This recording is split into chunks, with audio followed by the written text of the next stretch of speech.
केंद्रीय कैबिनेट ने unified pension scheme को मंजूरी दे दी है। ये योजना 1 अप्रैल 2025 से लागू होगी और इसका सीधा सीधा फायदा 32 लाख केंद्रीय कर्मचारियों को होगा और इन कर्मचारियों के पास न्यू पेंशन स्कीम और यूनिफाइड पेंशन स्कीम में से चुनने का भी अवसर जो है वो मिलेगा। लेकिन इसके बाद जो कई सारे जो संगठन हैं जो कि ओल्ड पेंशन स्कीम को लेकर के आंदोलन कर रहे थे, सरकारों से बार बार ये मांग कर रहे थे कि ओल्ड पेंशन स्कीम को वापस लेकर के आया जाए, तो वो संगठन जो है वो यूनिफाइड पेंशन स्कीम से कितने संतुष्ट हैं, इस पर हमारे साथ बात करने के लिए मौजूद हैं ऑल इंडिया रेलवे फेडरेशन के जनरल सेक्रेटरी शिव गोपाल मिश्रा जी, जो कि कई सालों तक ओल्ड पेंशन स्कीम को लेकर के आंदोलन करते रहे हैं। शिव गोपाल जी, सबसे पहले तो हम यही जानना चाहेंगे कि जो सरकार ने यूनिफाइड पेंशन स्कीम लेकर के आई है, किस हद तक संतुष्ट हैं इससे? देखिए, ये जो सरकार ने लिया है यूनिफाइड पेंशन स्कीम लाने का, तो वो एक तरीके से हमारी जो नेशनल काउंसिल जेसीएम के स्टाफ साइड के लोग हैं उनसे काफ़ी लंबे समय तक डिस्कशन के बाद ही किया है। सोमनाथन, हमारे आंदोलन को देखते हुए, मद्देनजर रखते हुए ही सोमनाथन जी की अध्यक्षता में सरकार ने कमेटी बनाई। उस कमेटी ने भी बराबर हम लोगों से इंटरेक्शन किया और बहुत सारे जो हम लोगों के सुझाव हैं उनको मानने का भी काम किया।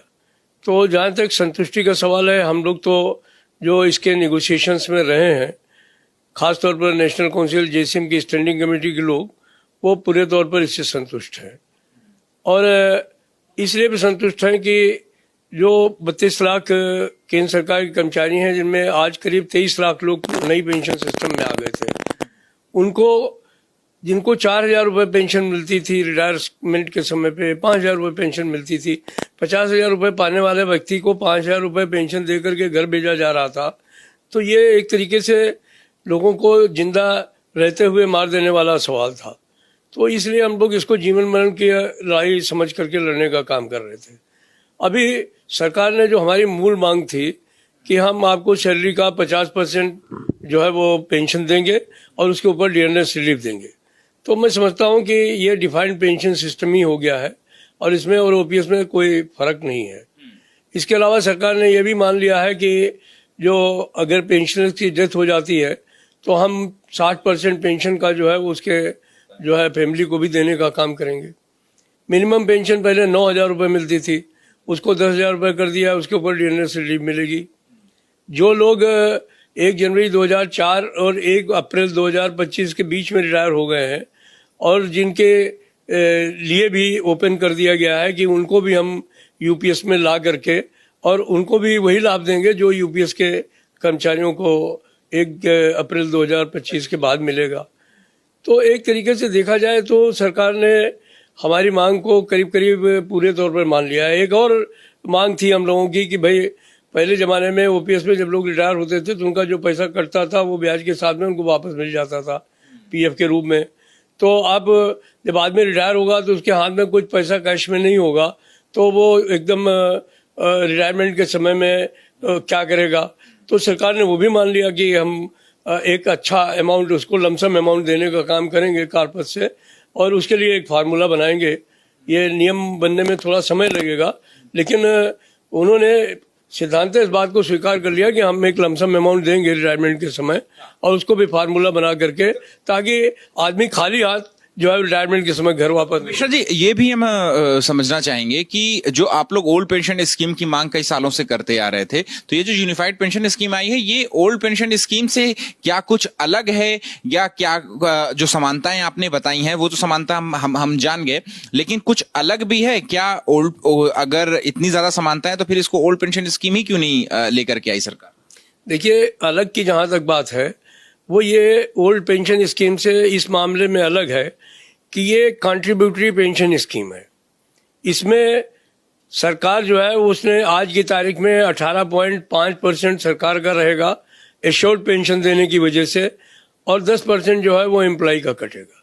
लेकिन एक बात निश्चित है कि जो लाभ हैं पुरानी पेंशन के वो करीब करीब सारे उन्होंने इसके अंदर समाहित करने का काम कर दिया है। But at the same time it is a contributory pension scheme और मैं समझता हूँ कि जो सरकार के ऊपर दबाव हैं, आर्थिक दबाव हैं, फाइनेंशियल इंस्टीट्यूशंस के दबाव हैं, तो उन सबको देखते हुए जो एक नेगोशिएटेड सेटलमेंट हुआ है, तो उसकी जो बेनिफिशरीज हैं ग्रास रूट लेवल पे, जो वास्तव में इसकी वजह से प्रॉब्लम में थे, वो 90% लोग अपने को जो है वो संतुष्ट पा रहे हैं और उनको लगता है वो बड़ी खुशी के माहौल में है कि चलिए, हमारे लिए ये तो एक स्वप्न ही था कि सरकार जो है वो हमारे बारे में सोचेगी, लेकिन प्रधानमंत्री जी ने स्वयं संज्ञान लिया, उन्होंने बुलाया, बातचीत की और जो है वो कुछ इसको और इम्प्रूव कराने का काम किया।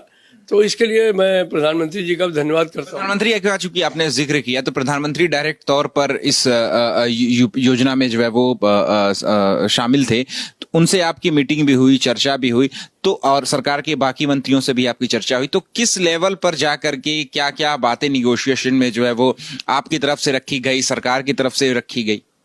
देखिए, मैं एक बात बताऊं, प्रधानमंत्री के बारे में आपने बात की, तो मैं एक बात बताऊं आपको कि जब हम लोगों ने पीछे हड़ताल की नोटिस दी 7वें वेतन आयोग के रिपोर्ट आने के बाद में, उसमें भी पहला इशू यही था कि पुरानी पेंशन बहाल करो। तो उस समय श्रीनिवासन कमेटी बना दी गई।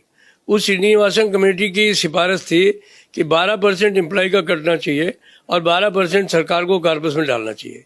यही प्रधानमंत्री हैं नरेंद्र मोदी जी, जिन्होंने कैबिनेट में इस बात को पूरे तौर पर कहा कि अरुण जेटली जी थे उस समय, उनको कहा कि ये बिल्कुल ठीक नहीं रहेगा, सरकारी कर्मचारियों पे कोई बोझ नहीं बढ़ना चाहिए, ये जो 14% है, 4% बढ़ा हुआ हिस्सा है, वो सरकार को ही वहन करना चाहिए। तो दैट वे मैं तो ये समझता हूँ कि उनका दिमाग शुरू से ही कर्मचारियों के पक्ष में था। अभी जब ये मामला झगड़ा बढ़ता गया और जब उन्होंने अपने को इसमें इन्वॉल्व किया, तब भी उन्होंने यही किया कि अगर कर्मचारियों को कुछ थोड़ा बहुत ज्यादा भी देना पड़े सरकारी खजाने से तो उसे हमें देना चाहिए। क्या प्रधानमंत्री के डायरेक्ट इंटरवेंशन से ही ये यूनिफाइड पेंशन स्कीम जो है वो अमल में लाई गई? मुझे तो ये लगता है कि उनके सीधे इंटरवेंशन से ही ये संभव हो पाया, अदरवाइज ना तो कमेटी बनती और ना ही ये इसका कोई सोल्यूशन हो सकता था। इतने सालों से जो आप ओल्ड पेंशन स्कीम को लेकर के आप और बाकी संगठन जो है वो आंदोलन चला रहे थे, तो क्या अब यूपीएस के आने से ये मान लिया जाए कि ओल्ड पेंशन स्कीम को लेकर के जो आंदोलन है वो अब खत्म हो जाएगा, आप तो संतुष्ट होंगे लोग? मुझे तो पूरा यकीन है, क्योंकि हम लोग जिन लोगों ने इस इशू को नेगोशिएट किया है वो बहुत व्यापक उनका जो है वो देश में कर्मचारियों के ऊपर प्रभाव है। रेलवे उनमें से एक है, लेकिन तमाम दूसरे कन्फेडरेशन के लोग हैं, ऑडिट एंड अकाउंट्स के लोग हैं, इनकम टैक्स के लोग हैं, तमाम जो लोग हैं वो बहुत खुशी की लहर है उनके अंदर। और चूंकि लाभ करीब करीब वही मिल गए हैं और भविष्य में भी गुंजाइश रखी गई है कि जब भी कभी ऐसी परिस्थिति आएगी तो हम इसमें सुधार भी करेंगे। तो मुझे नहीं लगता है कि अब कोई इसमें संघर्ष की बात या कोई बात आती है, क्योंकि मुझे लगता है कि जो हम लोग चाहते थे थोड़ा सा उससे आगे बढ़कर के ही सरकार ने इसमें सहयोग करने का काम किया है। बाकी नाम में कुछ नहीं रखा है, नाम आप ओपीएस रखें, नाम जीपीएस रखें, एपीएस रखें, यूपीएस रखें, सवाल ये होता है कि हमें अंत में मिल क्या रहा है।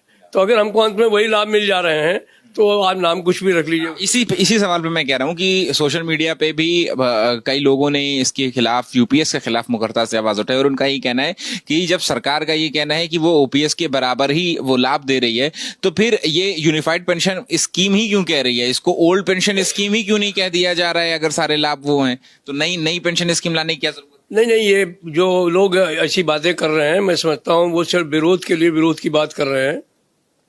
जो सरकारी कर्मचारी है वो सारी चीज़ों को समझता है, वो ये भी समझता है कि सरकार, खजाना, देश, सारी चीज़ें सामने हैं और जो सरकार चलाता है उसको सारी चीज़ें देखनी पड़ती हैं। अगर वो गिवन सर्कमस्टांसेस में किसी चीज़ को थोड़ा सा कंट्रीब्यूटरी स्कीम के जरिए लाने की कोशिश कर रहा है, तो आज के हमारे जो नए बच्चे हैं वो इस बात के लिए पूरे तौर पर तैयार हैं कि देश के लिए अगर हमको भी कुछ कंट्रीब्यूशन करना पड़ेगा तो हम करेंगे। और हम लोगों के बीच में रहते हैं, इसलिए हमको पता है कि हमने उनसे ग्रास रूट पे बातचीत की है। उन्होंने कहा है कि अगर ऐसा होता है तो आपको करना चाहिए।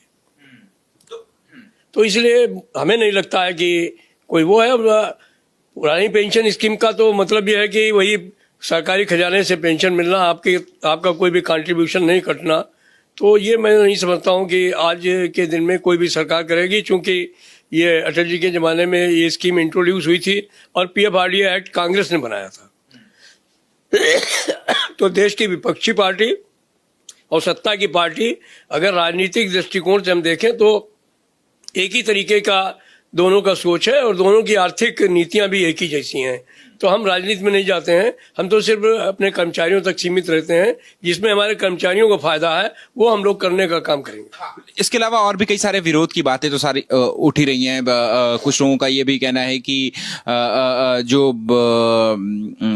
पेंशन स्कीम आएगी, जो पुरानी वाली पेंशन स्कीम है, उसका जो 10% का जिसकी हम लोग बात कर रहे थे कि एक हिस्सा मिलेगा, और ये एनपीएस से भी ज्यादा बुरी स्कीम रहेगी, क्योंकि कोई कर्मचारी अगर 10 साल से कम की नौकरी करता है तो फिर उसको अपना अंशदान तो देना पड़ेगा 10%, लेकिन उसको बदले में बहुत कुछ नहीं मिलेगा। तो ये एनपीएस से भी बुरी स्कीम रहेगी। तो विरोध की वजह, विरोध की आवाजें जो है वो कई स्तर पर कई तरीके की उठ रही हैं। लेकिन क्या अब ओपीएस की मांग को लेकर के जो आंदोलन देश भर में कई सालों से चलता आ रहा है, क्या यूपीएस के आने से ये मान लिया जाए कि अब ये आंदोलन खत्म हो जाएगा?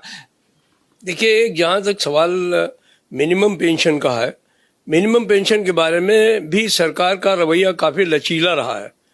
अभी तक जो पुरानी पेंशन स्कीम थी उसमें 9,000 रुपये मिनिमम पेंशन का प्रावधान था, उसको उन्होंने बढ़ा करके 10,000 रुपये कर दिया। उस पर भी डियरनेस रिलीफ मिलने का काम होगा। बाकी जो 25 वर्ष की सीमा उन्होंने तय कर देने का काम किया, उससे नीचे के जो लोग हैं उनको प्रोरेटा बेसिस पर पेंशन मिलने का काम होगा। तो मैं समझता हूँ कि हर सेक्टर को, हर सेक्शन को, हर व्यक्ति को कवर करने की कोशिश की गई है। क्या आंदोलन अब इस पर मुझे नहीं लगता है कि ओपीएस को लेकर के कर्मचारियों के बीच में कोई भी आंदोलन होगा। हाँ, जहाँ तक राजनीतिक विचारधारा के लोग हैं वो हमेशा उनके अंदर अंतर्विरोध रहे हैं, और वो अंतर्विरोध जो है वो अपने स्तर पर आपको आने वाले समय में भी दिखाई पड़ेंगे। लेकिन मुझे पूरा विश्वास है कि कर्मचारी वर्ग इस निर्णय से पूरे तौर पर संतुष्ट है और उसके अंदर कोई आंदोलनात्मक भावना अब नहीं होगी। ठीक है, शुक्रिया बात करने के लिए। तो देखिए, साफ तौर पे शिव गोपाल मिश्रा का ये कहना है कि जिस तरीके से यूनिफाइड पेंशन स्कीम जो है वो केंद्र सरकार ने लाने की बात की है, इसके बाद से जो केंद्र के जो कर्मचारी हैं उनमें कहीं ना कहीं एक संतुष्टि की भावना जो है वो जरूर आएगी, और जो आंदोलन ओपीएस को ले